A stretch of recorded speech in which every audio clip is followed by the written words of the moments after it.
Welcome to Beyond HR, the podcast for people-first leaders who know that HR is about more than checklists and compliance. I'm Paige, your co-host, and we will explore the real challenges shaping today's workplaces. From burnout and belonging to strategy and storytelling, we're bringing you honest conversations, practical insights, and a fresh take on what it means to lead with heart in the world of work. Before we dive into our episode, a quick shout out to Manpower for generously providing the space where we record Beyond HR. And here's a quick word from our launch sponsor. If you're feeling stretched thin, juggling big changes, emotional labor, and communication breakdowns, you're not alone. Hi everyone, I'm Dan Kaplan, founder of Bring Disc to Life, an online community for aspiring leaders and HR professionals. We give you the strategies, tools, and encouragement to communicate in ways that increase your influence while lowering your stress. Using DISC, the 5 behaviors, and mindfulness, you'll learn to stay grounded, read minds, and frame your message to influence others. We have live workshops every month, group coaching to unpack tough situations, and tons of easy-to-use scripts, strategies, and resources that you can apply right away without adding more to your plate. So come refuel with a community that gets you and wants to help you speak your truth in a way that's heard. Join us at confidentcommunicator.com and click on community. That's confidentcommunicator.com. Lead yourself and others will follow. Who would you say you are at your core, and what fuels the passion for the work that you do?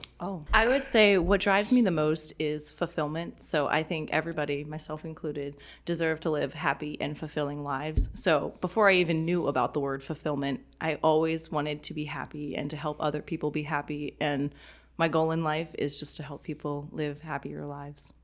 Give us a little bit of your backstory, obviously. I know that recently, within the last few years, you started your own business. Yes. Before that even became a dream and a reality, what were you into? So I did human resources for about 7 years. Mm-hmm. So I did my undergrad and my master's in human resources. Mm-hmm. I was one of those people that unusually in HR knew exactly what they wanted to get into. Turns out I changed my mind. But I was in human resources before I started my own business. And how long were you in that field? About 7 years. Was there any particular industry that you were into, or how?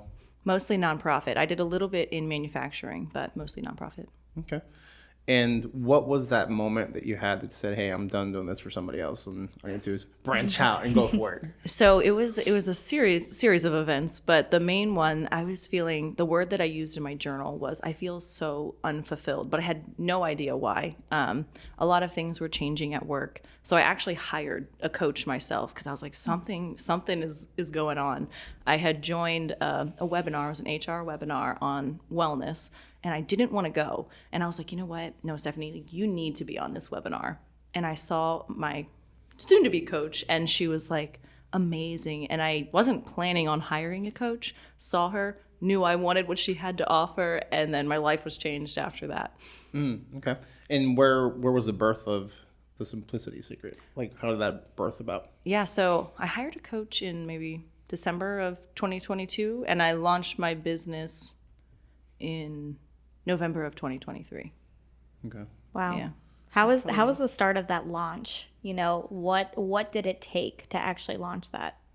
So, I mean, there was a lot of, I think the biggest thing was the mental barrier. So I had actually been to the Maryland SHRM conference and I saw Rachel Drunkenmiller speak, and her whole talk was on being unmuted. And I knew what I had wanted to do. I was setting it up on the back end, but I was really just scared to leave and to start my own thing. And she was telling us, you know, you were capable of so much more than you believe. And she had actually tossed around this little ball, and she's like, tell us like one way you're going to unmute yourself over the year. And I, of course, take the ball, and I tell the whole entire room that I'm going to quit my job. So I was like, oh, I better do that now. So I actually quit a week later. Oh, wow. I officially quit a week later. Wow. Yeah.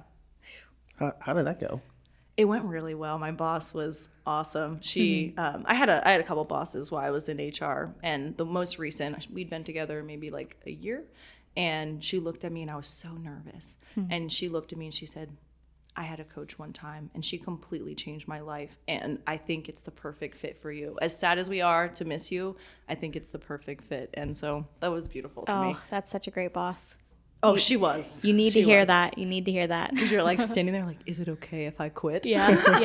Yes. Yeah, it's important to get that affirmation from somebody to make sure that you're doing the right thing, going on the right path. Yeah. Because it's really easy to second guess yourself for sure. Absolutely. What would you say was the biggest challenge in that process for you? Deciding to do it, to fully decide to quit. I mean, I hadn't been happy at my job for probably at least 1.5 years, if not longer. Why do you think it was so difficult To quit? I think it was scary. It was mostly probably lack of confidence and scariness of the unknown. Like, can I actually do this? Like, will people even want to hire me? I have no idea. And so, I was just worried, like, what will people think of me and what will it look like? And can I actually make a living out of this? Am I rushing into it? Is this the right decision for me?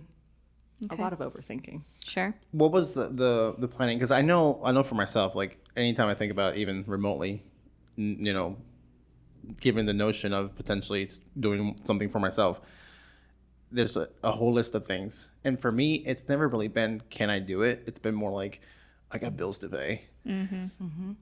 Were there any challenges like that outside of the confidence factor of it that you said, you know what, I need to have these steps in place before I jump on board? Or is it kind of like free fall? It's the cards fall where they may. Yes, I did have a financial plan in place.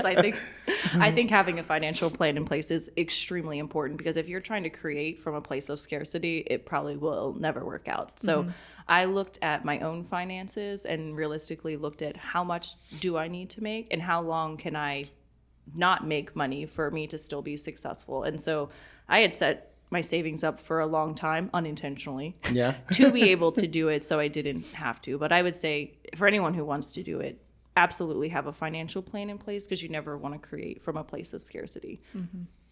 And what do you think? What do you think would be? Let's think of how I want to ask this question. What do you think would be like a game plan that somebody could say, hey, if you're going to be someone else's career coach and they come to you and say, hey, I'm tired of doing XYZ and I think I want to do this, what would be your game plan of action for that person? First step, create a plan. So a lot of people think about starting a business, or they think about writing a book, or they think about doing a lot of things, and they either want all or nothing. So they want to quit their job tomorrow, or they're just going to stay there and be miserable. And so I think the hardest part is to take the first step. So if you want to start a business, great. Maybe you can launch the LLC, or maybe you're not even there yet. Maybe you want to know, what's the mission? What's the vision? What do you want it to stand for? And then you can, of course, create the checklist of all the logistical steps. So I launched my business, well, officially, technically it was in September, and I didn't start it until November. So I got all those logistical steps done. I got certifications done. It's what is the first step that you can take to get you to where you want to go, and then go do it. So for me, the first thing I did was I actually got a life coaching certification. So I did that while I was at my old job, and then I love a good to-do list. So I had a whole big to-do list, but I think it can be really overwhelming. So just taking any first step to start the action is what gets the ball rolling. Okay. In your consultant business, what would you say you specialize the most in, and how did you figure out how and what you wanted to offer? For the overall services, or for, So it changes. It always changes. And so I first started doing coaching because that's what resonated with me. I really changed my life. I wanted to help people the way my coach had helped me. So I was like, all right, coaching's on the list. Love it. And I actually coach high school track and field. So cool. Yeah, I love it. It's so I've always loved coaching. I did coaching in HR, and I was like, that's a great fit. And so kind of expanded my services now to do more speaking and leadership development, because I've decided that's where a lot of my energy, I get so excited speaking in front of audiences. And so right now I do a mix of all three of those, but I'm sure it'll change over time. And wherever I have the most energy is what I try to follow. Okay. Great. So understanding that too, like you obviously are successful in what you do, and you know, I think you are anyways. Thank you. From what I've seen, and you know, I was able to go online and see a little more about you and get to learn you in this process of recording to this episode. How would you have defined success before you got to the place that you are now? Oh, I'm so glad you asked that question. So before I went through probably this whole journey, I thought success was more, I don't know if I would have called it checking off a to-do list, but it's like, okay, I'm going into HR. I want to be an HR manager. I want to get the SHRM CP. Now I want to get the SHRM SCP. And now I want to get a master's in HR. And like almost like it was a little bit more tactical in nature is how I viewed success. I don't think I looked at it from a more holistic view. I've always believed in work-life balance, but prior to going through this and really having to reflect on my own journey, it was probably just more tactical on the path I was already on. What was the moment that went, hey, this is not the right way to define that for myself? Oh, a lot of, I won't say a lot of pain, but a lot of reflection. And so I knew I wasn't happy at work. Things were changing and I just really didn't feel happy. And for somebody who's like, I'd say a pretty happy person, I was like, something has got to give and I have to play a part in this because it's not going to change itself. And so one of my mentors had recommended journaling. And so I just started journaling with no plan in mind. And then I read over the journals. And that's when I realized, oh my God, I'm writing unfulfillment every single time I write something down. This must be important to me. Like, what does that even mean? Right. Now, was there a particular like prompt that you would use for the journaling, or was it kind of like whatever's in my mind today I'm going to write down, or what did that plan or that process look like for you? Yeah, I've done both prompted and unprompted journaling. So I really like unprompted journaling, and so that's how I started because I used to write in a diary as a kid. So I've always been comfortable writing down my thoughts, and so I was like, I just need to get this out on paper. So I just started with, I picked up the journal and I just started writing. Okay. For those of us that are not writers, Yeah. what other options do you see as potential good tools to use as far as journaling or are there other things that people can do that's not necessarily journaling to help them kind of navigate those waters? Yeah, I would say any form of reflection. It doesn't have to be journaling. I know some people aren't comfortable with journaling. If you're not comfortable with like free-handed journaling, there are so many like prompted journals out there. Honestly, you can also go into ChatGPT and like type in like, this is what I'm ChatGPT. We love AI. This is not a sponsor, yes. But we love ChatGPT. Yeah, so a lot of times when I'm trying to like curate questions for my clients, I will use ChatGPT and you like just keep honing in on what are the issues and what will really get them to the answers that they want, which you can do on your own as well. Right. So if you're struggling with like career, just type in, career coaching questions into HR and then just keep tailoring it. And then if you don't want to do journaling, I would say any form of meditation or reflection or walking, anything that can get you to not be necessarily like listening or thinking. It's just creating a space for you to have time to think. So yeah. How do you do that in the crazy hustle and bustle of the day-to-day? Oh, that's such a great question. So I love this question. I have a morning routine and I live by this morning routine. I actually started doing it before I started my business. And so I always have loved mornings and I just felt like I was always behind the day. Every single day. Didn't matter what time I woke up, I always felt like I was behind. And so I was like, no, I need to create some time for myself. I read a book called The Morning Miracle. And so I started doing a morning routine. It's evolved over time. But right now it's a mix of like some stretching, some yoga, and some meditation and some reading. And those things just give me the space and time to reflect. But if I was going to give advice to anybody else, I would say wake up before you have to, whether it's like 5-10 minutes, and just give yourself the time. Even if your day is so busy, find that pocket. It will make your life so much better. Okay. And I still remember, I think I heard you say at one point that you wake up 5 a.m. every single day. Oh, God bless you, man. Every single day might be a stretch. Might be a stretch. I read The Morning Miracle, and then I wanted to up my morning routine. So I did read the 5 a.m. Club, and I started waking up at 5, and it was life-changing. Wow. Yeah. I'm still trying to figure out what the best time is for me now, but I love a good early morning. You do not want to see me at night. I'm a morning person for sure. That's a constant conversation that we have at the house because my wife is also a morning person. 4 or 5 o'clock, she's out and going, and she's always like, "Maybe you need to get up and with me, and we'll just do some qigong and some stretching and yoga, and we can read a book and watch a podcast or watch a video." And I'm like, "Babe, anytime before 8 o'clock, man, I'm dysfunctional. Like I cannot do it. Like I've tried." I've done it for a week, and by Saturday, I'm about to gouge my eyeballs out because I can't stay awake. So for those of us that have that kind of challenge, what would you suggest as a potential? Yeah, maybe it's not a morning routine. Maybe it's a night routine. There we go. Okay. Or maybe even just in the middle of the day. I know some people, they actually take lunch breaks. Yeah. I know. HR takes lunch breaks? What?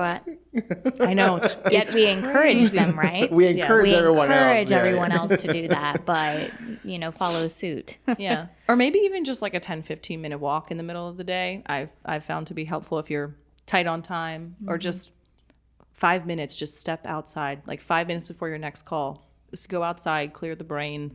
If you don't have a lot of time, could be a good option. Okay. I've actually been forcing myself to do that lately because I have not taken a lot of lunch breaks, but I've been actually forcing myself to get up out of my seat, go outside, and I'm like, oh, it's beautiful, soaking in the sun, breathing in the fresh air, and then I feel perfectly fine going back into work. And I'm like, okay, I'm ready to finish up the day now. And it's crazy how little things can actually change it. Oh, absolutely. Getting up in the middle of the day, or just taking some time before in between calls. I know HR has a lot of back-to-back calls. Try those 50-minute meetings. I'm telling you, it's life-changing.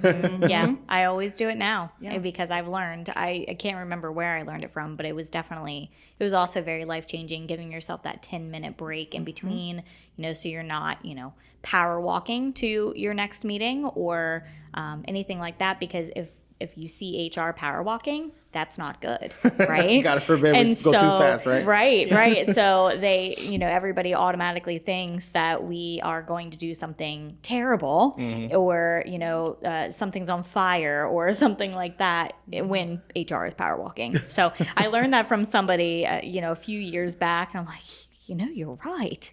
So let me just walk very, very, very slowly. So now I just walk very slow wherever I go, no matter if I'm in a rush. I love that. Yep.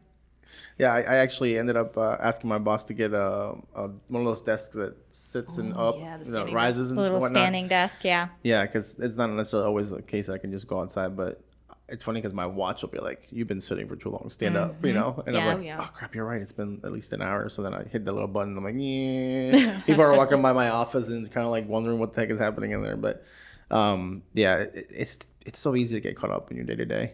It is. Standing desks are a great option. And I have a standing desk and a walking treadmill. So for those meetings where you don't have to be on video and you're starting to feel like you're falling asleep, I'm telling you, people are way less annoying. When you're walking. That's great. It's true. Now, what would you say it's your philosophy behind your business? Obviously, the simplicity secret. Yeah. Can't say that right? The simplicity secret. Why that name? What's behind it? And a little more about that for us. Yeah, so I actually had wanted to start a blog, not a business originally. And so I've always loved things organization. I love simplifying things. And I was like, I should turn this into a blog. Like, that would be a fun writing, like a nice creative outlet. And so I was not sure what to call it. I think I started with like Tea and Sunshine. Turns out that the domain was taken, so I couldn't use it. I was so upset. I was like, no. Worked out. So I had to do a lot of reflection on the business name. And I was like, no, I don't want to just talk about organization. I want to talk about like everything simplification. So like my philosophy on life is that everything is simple. Not necessarily that everything is easy, but most of the time there is a simple solution. So I wanted to create a name that could be on the personal side and on the professional side. And so I landed with the Simplicity Secret. And what would you say is the philosophy behind it? The philosophy is more that everything can be simple and that there is a simple solution to everything. If you take the time to step back and to reflect, there's usually a simple solution. A lot of times we make things a lot more complicated. What would you say has been the most common but easiest complication that people have created for themselves? Time management in general, meetings. The way the 9 to 5 typically works right now, I think, is the worst. Email and working. There's a lot of time management tasks that I've learned over time. But I would say how we work is probably the most ineffective. Can you expand on that comment you made about the 9 to 5 and how it's not the best setup? Yes, I would love to. I was like, how much do you want me to say? Please say We're more. here. Say more. So, I mean, I always say that like busyness is not productivity. And so I think the 9-to-5 was implemented in the 1930s by Ford to set up limitations on the workforce. And so they had done that to protect the workers. It has not been evaluated fully since the 1930s. And as we know, the life and work style has changed since the 1930s. And so I think a lot of times in the workplace we're like, oh, people need to be in seats. They need to be busy. They need to, use their cursor and say they're on Teams. And so is that true productivity? I don't think it is. And now every business has to look at this differently. And some people need to have people on site and some do not. I'm all for in-person collaboration. And the most important factor is productivity versus busyness. And so I think in the 9-to-5 format, I think mostly when you're trying to focus, you can only have truly, I think it's like 4 to 5 hours of true focus. You can work longer. Right. Once you pass 8 or 9 hours, you are not very effective, at least in the terms of your time to your output. And so I think it's just a backwards way of looking at things to force people to work 9-to-5. So for me in my business, I actually start really early and I end really early. And so thank you. And I had to set some hard boundaries. Trust me, it was hard for me too. But the 9-to-5 concept I think is a little bit outdated. I think sometimes people are, like we talked about, early morning people, and then there's also late morning people. So maybe they don't want to be at 9. Maybe they want to work later in the day. And so we'd have to ask from like the business case perspective, why does it matter that they work 9-to-5? Maybe they just need core hours, or maybe they need certain things. And so I think every business has to look at it differently and they have different needs, but I think the model as a whole is a little outdated. Yeah. So I had a question kind of based on that. So, one of the challenges that I hear pretty often from business owners, even in HR in general, so salaried folks, right? Salaried are based on those 40-hour work weeks. And so, even in the nonprofit space, you have a lot of nonprofit experience within the HR realm within, those 7 years that you talked about. How would you explain it to someone that it is okay to pay them at 40 hours if they worked 30 hours a week per se? Folks want to say, oh, well, they took off 2 hours or whatever the case may be. We're going to force them to use PTO, those types of things. How could you help someone in HR explain that value to business owners if they are getting more done, say? Yeah, I think you have to go down to the business case. So everything needs to drive from the upper management. So you want to show them that for the same amount or less money, people want to work somewhere that's flexible. So there is the benefit of that. But you have to have metrics. So if they're meeting or exceeding their metrics, why does it matter if they're working the same amount of hours? Because that's what really drives the business forward. So, I mean, really, they could work less time and exceed the metrics and have the work-life balance that everybody wants now. So the more they can make the reason for like the business case, I would say is the best way to do it. Sure. Yeah. And, one of the things too, so I personally have gone down to 36 hours a week. Love that. Yep. Because I knew it in my heart. I needed that. I needed that to be able to actually move forward and have essentially a life. I love my kids dearly, but I also need some time to myself. So what I've done now is kind of set my schedule of Monday through Thursday, 7:30 to 4. Yes, a 7:30 to 4, not a 9 to 5. Love it doesn't that. work for me. It doesn't work for my life. So that gives me more time in the evening time to kind of decompress, be able to go to the sports, those types of things with my kiddos. But on Fridays, I take half days. But not only do I don't get off at 12 noon, I get off at 11 a.m. So I'm working 7 to 11, and I get more done in those 4 hours than I do in an 8.5 to 9 hour day. I believe that. Yeah. Yep. And I've been tracking. So one of the things that you could do is also track that time, like you said, show those metrics, show the business case and say, this is exactly what I got done in this. And then this is what I got done in this, 30-hour work week. Yeah. And the more time you have to recover, the more likely you're going to want to go back to work. And, Yep. The more I take breaks from work, the more I like to come back. And I'm way more engaged and way more focused. Yeah, absolutely. Yeah, I think it's crazy because I know for me, like, obviously my schedule's a little different, but I get so many interruptions that, like it's crazy. And it's sometimes it's hard to make a business case to a business owner and a CEO or a plant manager that, hey, can I work from home kind of scenario, especially in the blue collar field. It's kind of, you have to be there present and whatnot. But I find that like 3 hours a day easily are just interruptions of things that people probably could figure out on their own if I was sick or not there, you know? Or a lot of times it's even the case of trying to check up and get a thumbs up. Am I doing okay? Like, yeah, just go ahead and do it kind of thing. So in cases like that, do you have any advice or recommendations for folks to help them simplify their HR business life, knowing that those kind of things happen? Oh, yes. Go for it. Absolutely. We have something special for you this launch month on Beyond HR, a partnership with the People Readiness Company. They help teams thrive through change by focusing on what really drives transformation, people. Their platform offers daily practice, real-time coaching, and tools like the Readiness Queue designed to build alignment, emotional intelligence, and adaptability. And here's the best part. They're offering free access to their full platform, including bi-weekly sessions for 6 months starting July 7th for 12 of our listeners. It's first come, first serve, so email us at beyondhrpodcast@gmail.com if you want in. Big thanks to the People Readiness Company. And now, back to the episode. So I was like, time management is one of my Yeah, favorite because topics. you said you set really hard boundaries, right? Oh, Yeah. you have to, which is really, really hard. I think in the corporate workplace, it's very difficult because there's a lot of demands that sometimes you can't control. And then there's the aspects that you can control. So that's where we want to dive in. I think one of the top tips that I would say is learn how to single task. So a lot of people multitask. I mean, how many of us have our email up while we're also on a meeting and probably responding to other things as well? Yep.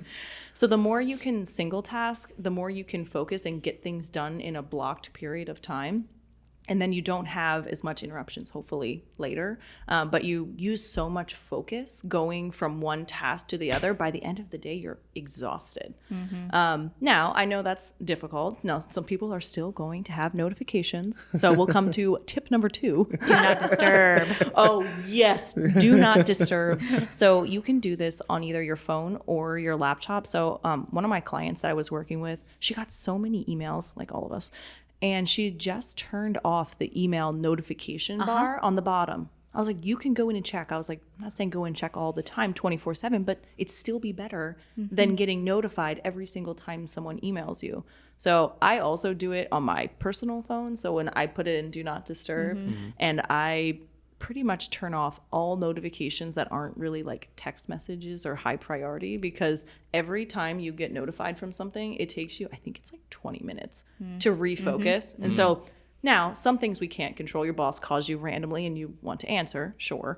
But there are other things that you can, turn off, close the email if you're working on a project, different things like that. I'd say are the simplest ways, and no one's going to say anything to you from just like turning off your phone notifications. Yeah. There's something about hearing that ding or that buzz that it's like a, like a, Yes. a crack for HR people. I don't know. I have that experience where I cannot not look at something that vibrates or dings, and I'm like, Yes. okay. I still do it. Yeah, I got you. It's not even my own Teams. Like I have like someone else's Teams will go off. I'm like, oh, who's calling? And I'm like, I don't even have a Teams account. This is ridiculous. Yeah, or all the ringers are the same sound, so your yes. phone rings. Everybody's trying to figure out whose phone it is. Yeah, Yep. That's funny.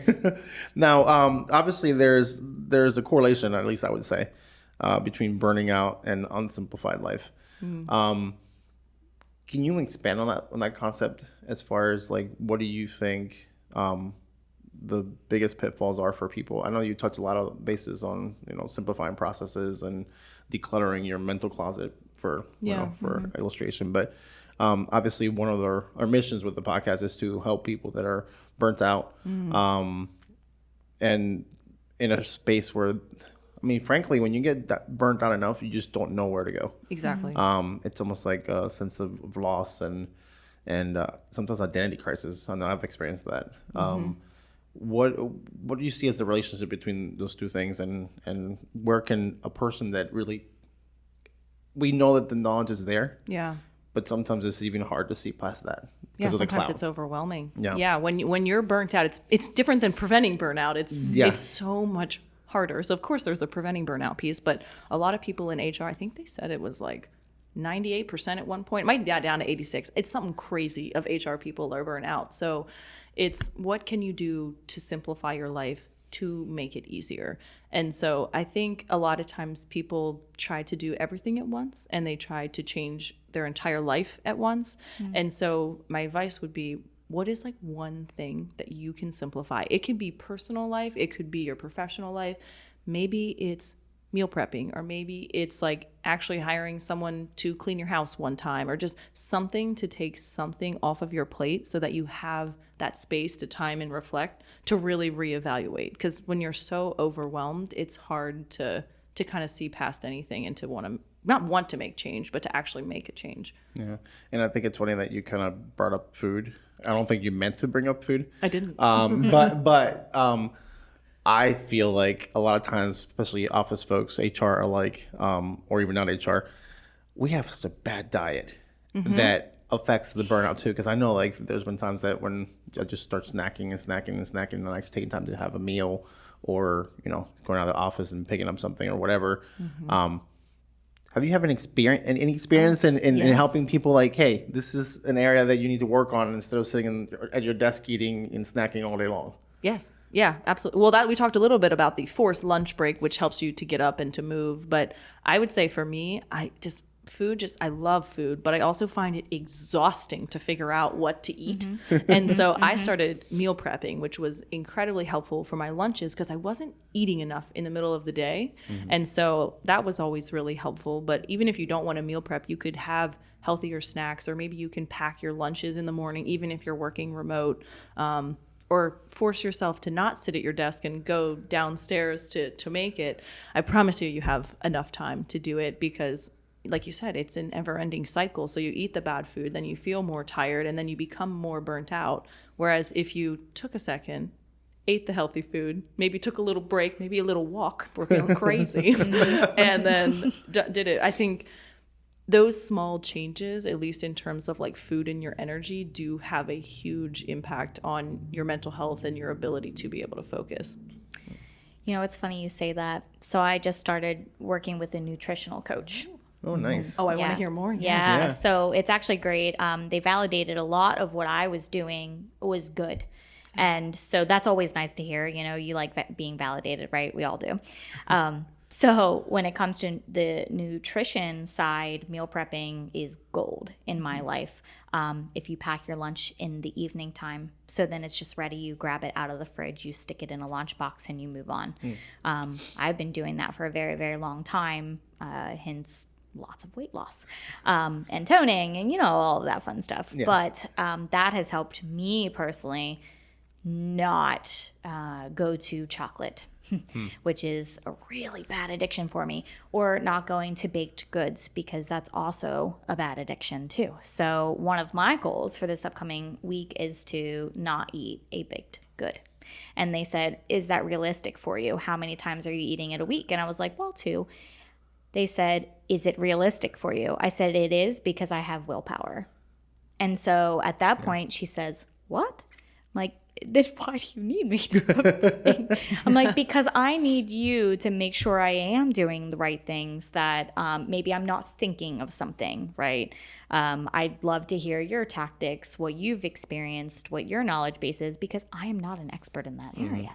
So, but meal prepping has been gold. I even told my husband the other day, I said, I'm going to pack this in some aluminum foil so that I can just grab it and go, so that I am not grabbing something else. And I said, if I don't, I'm going to grab something else, and I know exactly how I'm going to do that. So it's funny, but yeah, I did tell that nutritional coach, I said, they ask about long-term goals and all of those things, and they said, what's your long-term goal of the program? I said, well, I feel like nutrition and exercise really aids in not eliminating stress, because it's never going to go away. We are human beings, but helping to decrease that stress level. And I think that those two things are very specifically linked to that.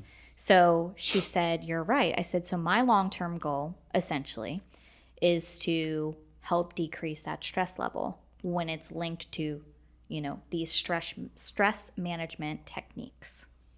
So maybe that's something that, HR professionals can even do, finding the things that like that core of what is the actual root of the problem instead of trying to look at the problem itself. Yeah, absolutely. Yeah.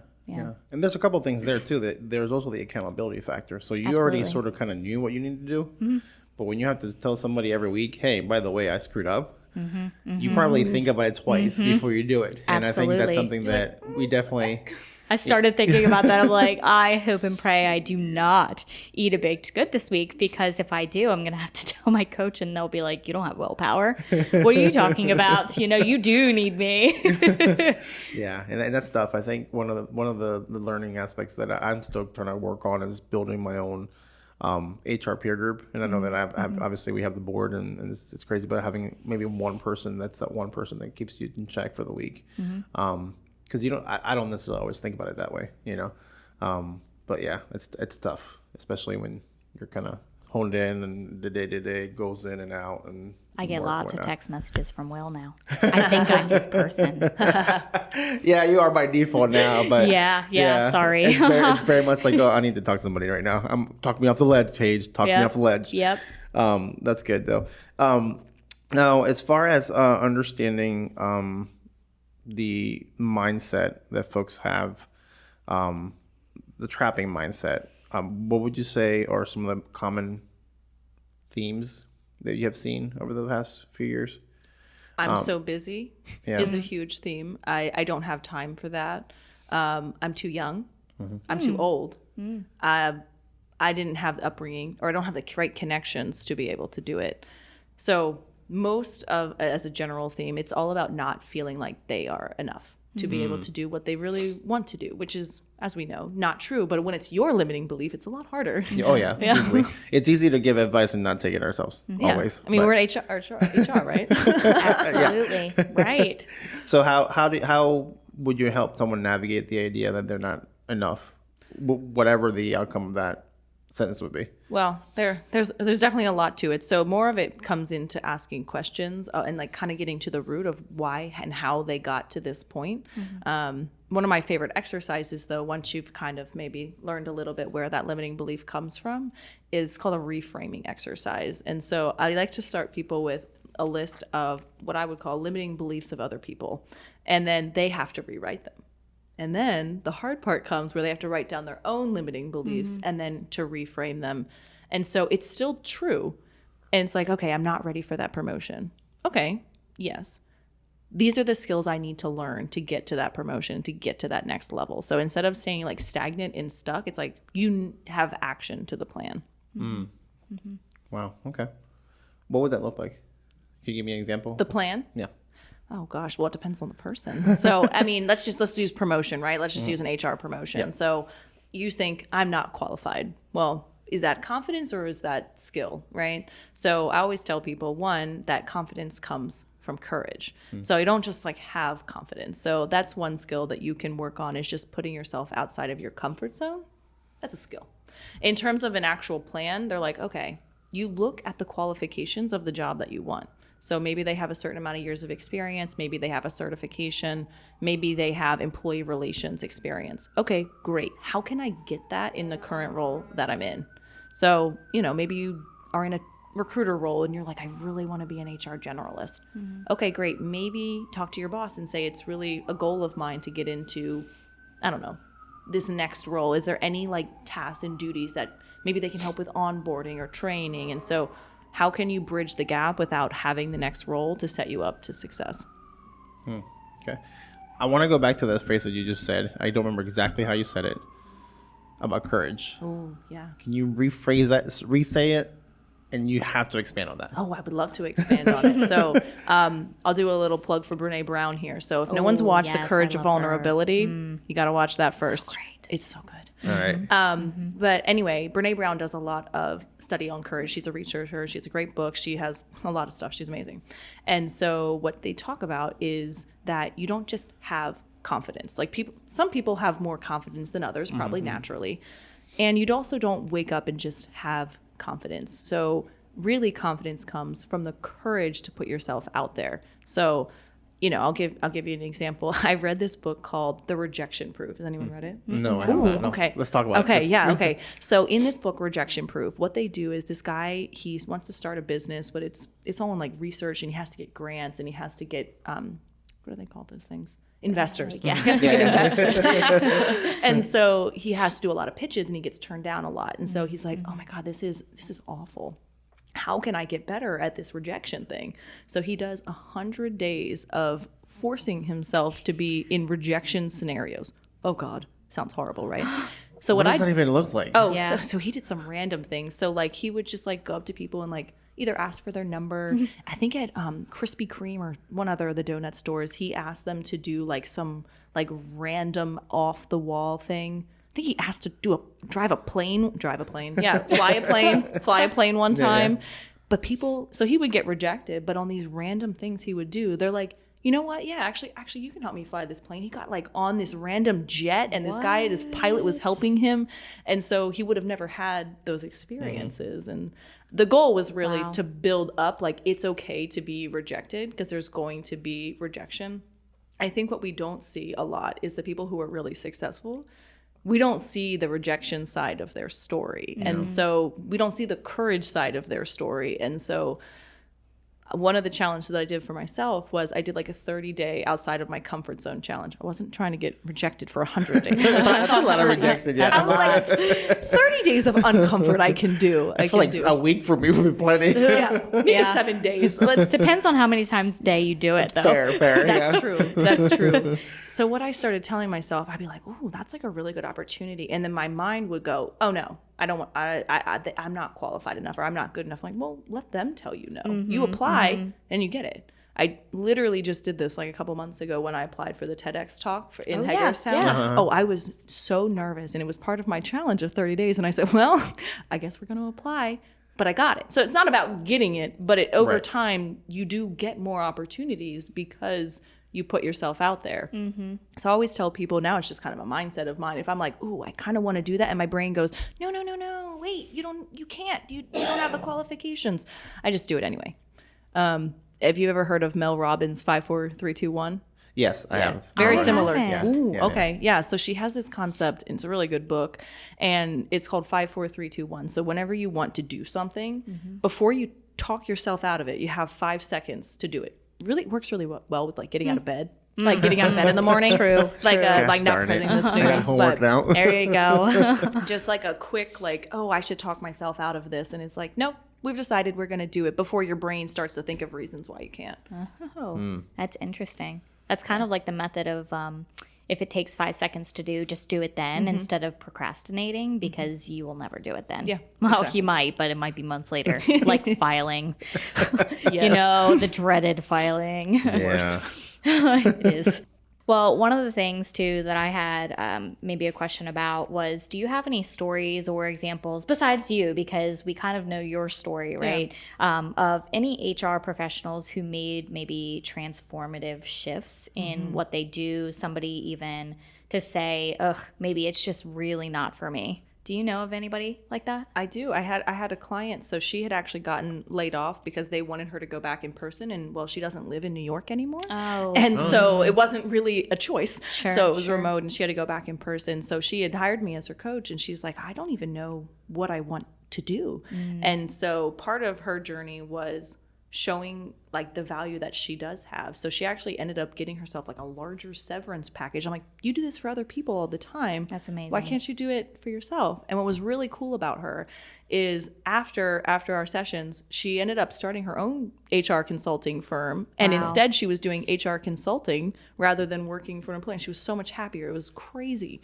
Yeah. In your business too, and even like her, for example, have you found, even when you were trying to like develop what you were doing, have you found more flexibility in, your life? My life? Oh, absolutely. Oh, it's continued flexibility. Absolutely. It always, amazes me that you do have more flexibility as a consultant or anything of that matter. But, it also intrigues me that they always say that business owners are the ones that are more kind of burnt out. Oh, So it's a real thing. Yeah, tell me a little bit about how and why that would be. So, I mean, I think when it's like your business and your baby and you want it to be successful, you will do anything to make it be successful. And what we've always learned from like the 9-to-5 concept is working more equals more success. And I think that's what we've been trained as, kids too. Like, I work more, I work harder, I do better, it works. And that works up to a point until the point it's causing burnout. So there's a fine line. And so I would say, what was the question? Yeah, that's a great question.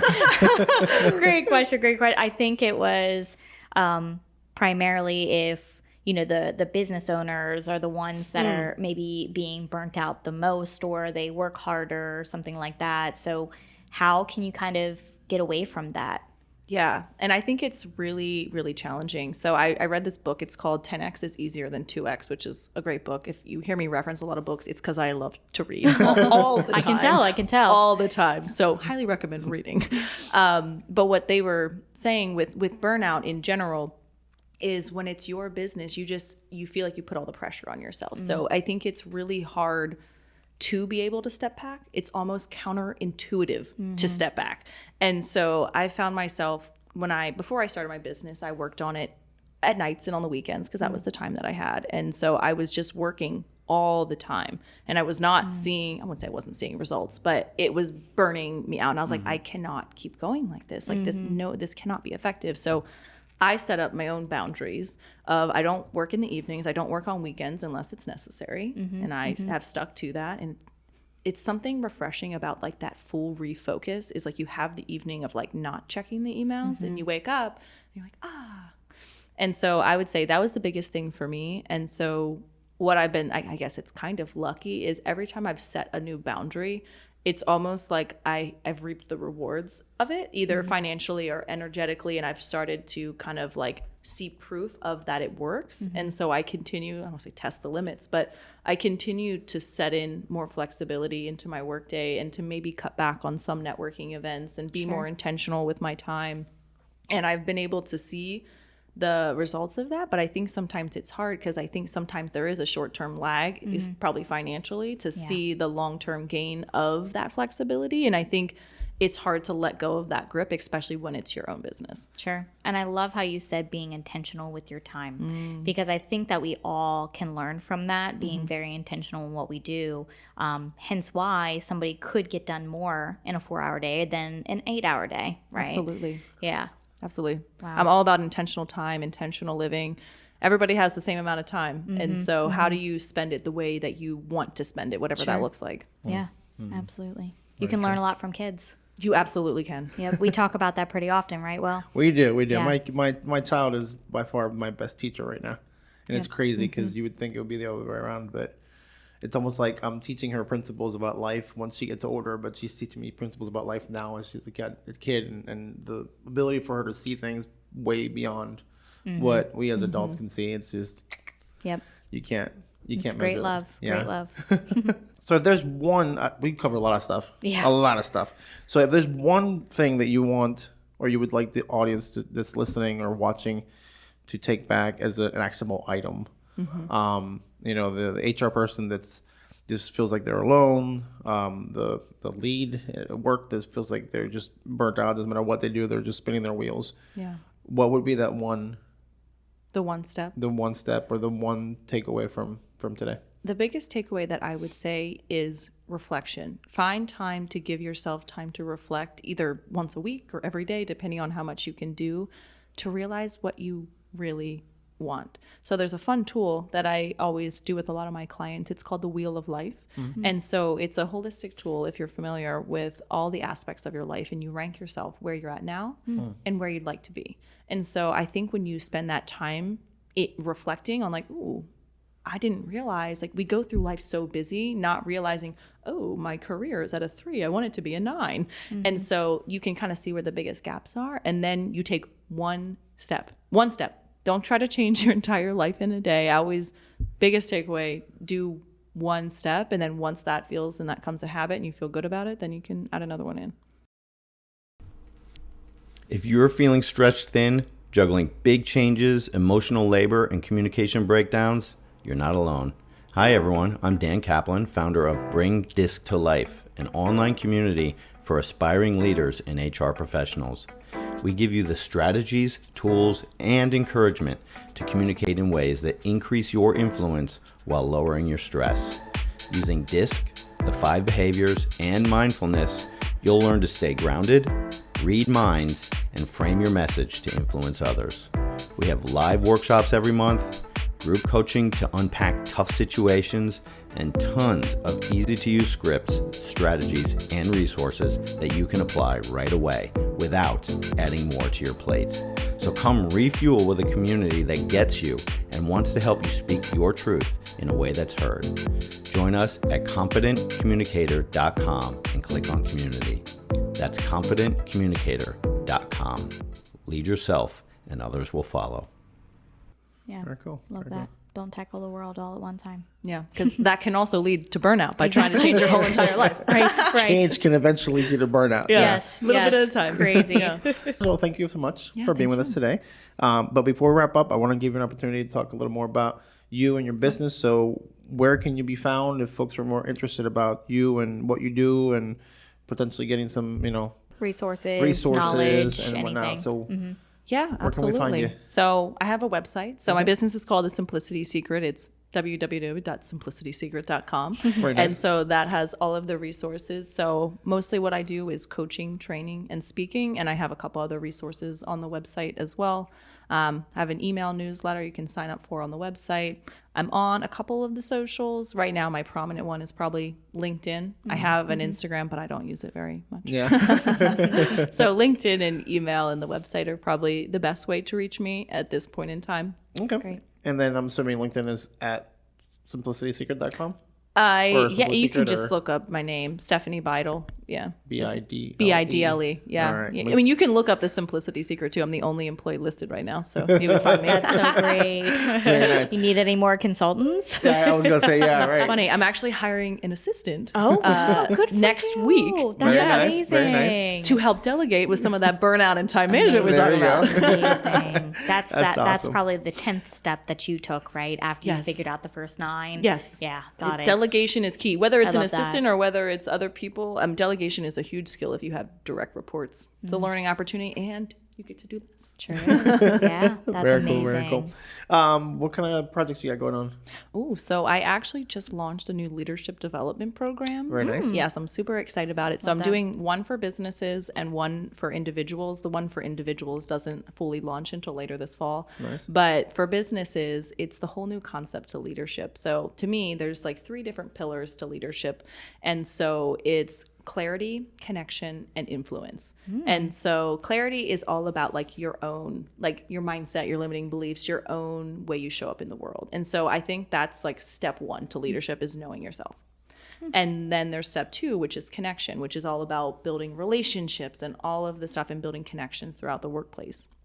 And then influence is how do you actually lead and lead people towards a vision in the workplace? So those are the primary pillars that my leadership development program goes over. So it's a comprehensive program and goes into what I call the simple framework. Very nice, very And nice. so there's trainings for each of those and some integration trainings, but it's a really fun way to approach leadership in a way of looking at yourself, looking at the connection, and then looking into leading. Because what I've found is a lot of businesses just want to go straight to leading before they know themselves and before they've even connected with their employees. And so I've found that it's been a lot more successful to be able to pair them all together. That's a very good wrap up there. So, Stephanie Bidle, thank you so much for being with us. And for those of you listening, definitely check her out and follow her business. And we're excited. And thank you so much again. Yes, Yeah. thank you for having me. This was a blast. Thanks for tuning in to the Beyond HR podcast. We hope today's episode inspired you to reflect and grow in your own HR journey. Connect with us on LinkedIn, Facebook, Instagram, TikTok, and YouTube at Beyond HR Podcast. If you found value here, share it with your fellow HR professionals. Until next time, keep making an impact on yourself.